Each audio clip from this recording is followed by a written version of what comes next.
비행기를 탈 때 생기는 불안감은 착각이다. 실제 비행기를 타고 있을 때보다 자동차를 타고 있을 때 사망할 확률이 100배는 더 높다. 사람들은 무언가를 할 때가 하지 않을 때보다 더 위험하다고 생각한다. 이것은 말 그대로 착각이다. 사람들이 가장 많이 죽는 장소는 대개 집이다. 대부분의 살인 사건은 남이 아니라 지인에 의해 일어난다. 그러나 사람들은 자동차보다 비행기에 더 공포심을 갖고 집보다 밖에서 더 공포심을 가지며 지인보다 낯선 이에게 더 공포심을 갖는다. 아무것도 하지 않는 것은 마찬가지로 무언가를 하는 것보다 더 위험하다. 보통의 사람들은 사업이나 투자를 꺼려한다. 손실회피다. 어떤 행위를 함으로써 얻게 되는 손실에 사람들은 민감하다. 반대로 어떤 행위도 하지 않을 때 얻게 되는 손실에 대해서는 둔감하다.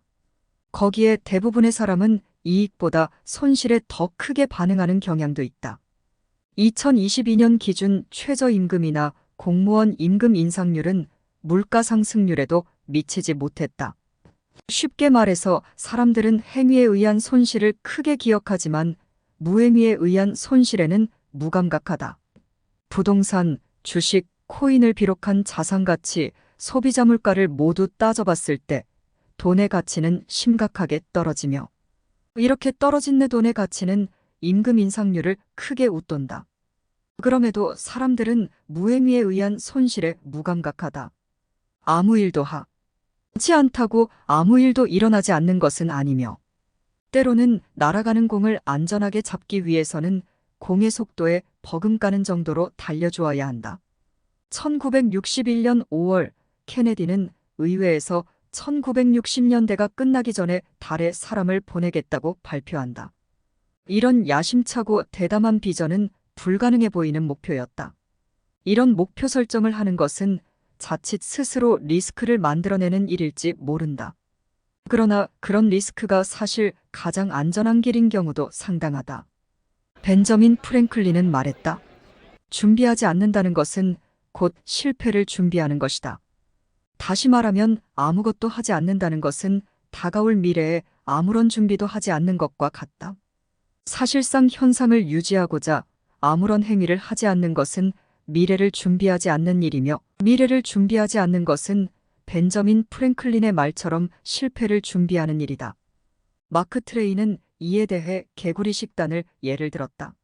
만약 개구리를 꼭 먹어야 한다면 언제 먹어야겠는가? 이에 대해 마크 트웨인은 말했다. 만약 개구리를 꼭 먹어야 한다면 아침에 일어나자마자 먹는 게 좋다.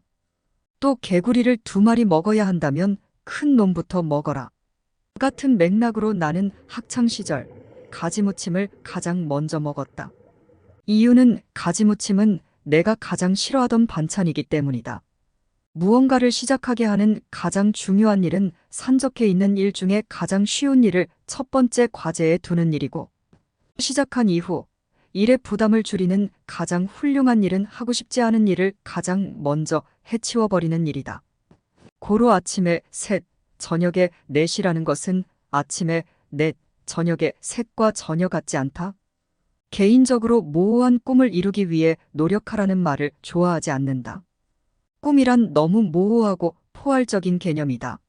누군가의 꿈은 세계 평화이고 누군가의 꿈은 지구인 1등 부자다. 이런 모든 꿈을 응원해 줄 수는 없다. 꿈이란 이루기 위한 대상이 아니다.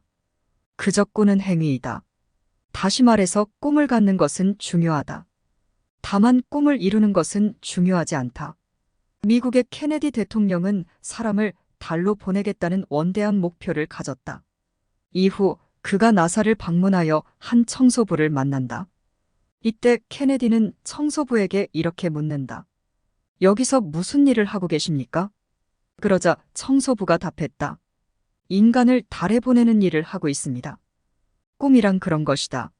만약 청소부가 사람을 달로 보내는 꿈을 이루기 위해 노력하는 사람이라면 청소부는 자신의 일을 하면서 괴로움에 빠질 것이다. 다만 청소부가 꿈을 이루는 대상이 아니라 꾸는 과정으로 두었기에 그는 그 일에 자부심을 가졌을 것이다. 행동은 목적을, 가슴은 꿈을 행해라. 그렇게 한다면 당신이 청소부라 하더라도 인간을 달로 보낼 수 있다.